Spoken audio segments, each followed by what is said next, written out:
Okay, magluluto tayo ngayon ng ampalaya. So ito yung ampalaya na nabili natin, no? Mura lang to. Ito yung hapunan natin para sa gabi. Ano na ng mga ito, may damage pa, pero pwede na yan. Makakain na natin yan. Sayang, mahal ng gulay. Yan. Kumain lang natin yan.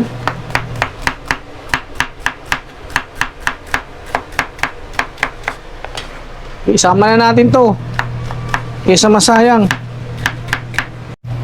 Okay, so gisa na natin yung ating ampalaya, no? Lagyan natin siya ng oil. Okay.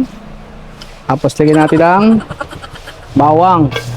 Yan, ganyan lang. Lutong bahay lang to. Kaya nyo to. No? Tapos lagay natin tong sibuyas. Okay? Oh my God! Kaya nyo lang mga golden brown para mas malasa yung aroma nung ating lulutuin.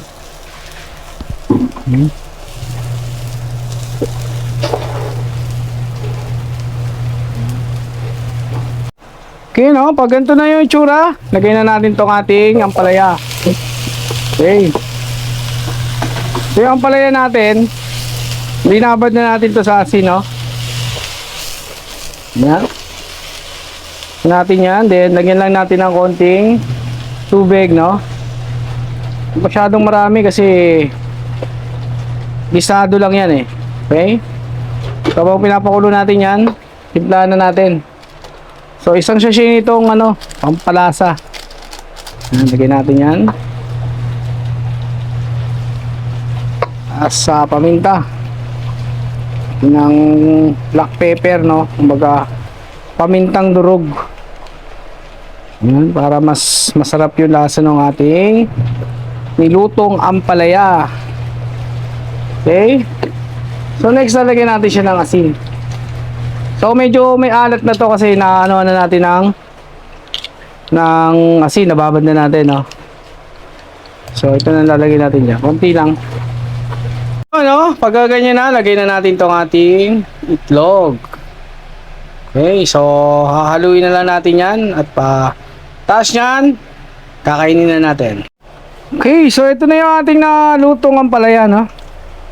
Medyo may konting sabaw pero okay na yan, masustansya naman yan, no? Kakainin na natin to.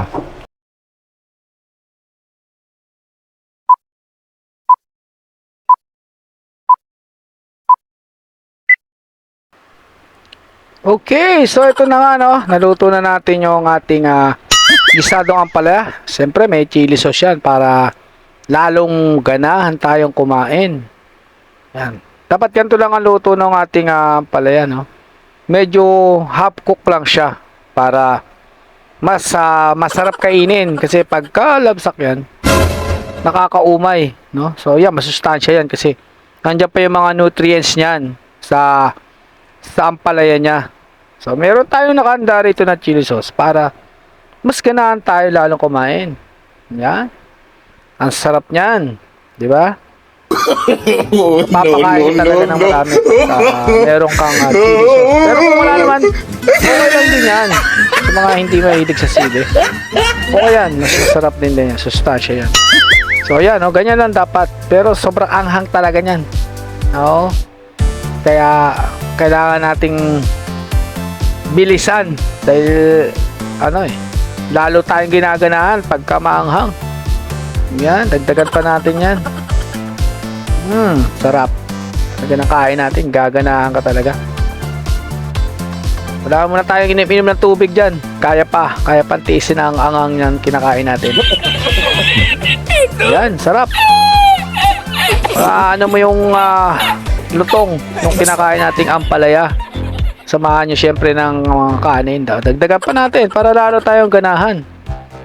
Siyempre, kasama pa yung ating chili sauce para mas mabilis nating maubos to. Kasi pagka lumamig na yan, medyo nakakaumay ng kainin niya, no? Nakakawalang gana. So, dapat dyan, habang mainit, kainin nyo na. No? Yan. Okay, hanggat marami pa. Kasi mamaya, busog-busog na tayo, no? Higyan pa natin. Sarap kasi nung pagkakagawa natin ng chili sauce, no? So, yan. Bali, ang tinimpla lang natin dyan. Naglagay lang tayo dyan ng itlog lang. Kahit, itlog, ampalaya. Yung timpla lang natin. Okay na, swak na. May ulam na tayo, no? So, ganun lang yung mga simpleng lutuin ng ampalayang gisado.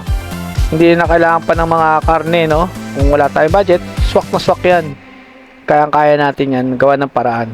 So, may mga part na kasi dyan na medyo may pagka hinog na, pero goods pa yon, no? Pwede pa yon.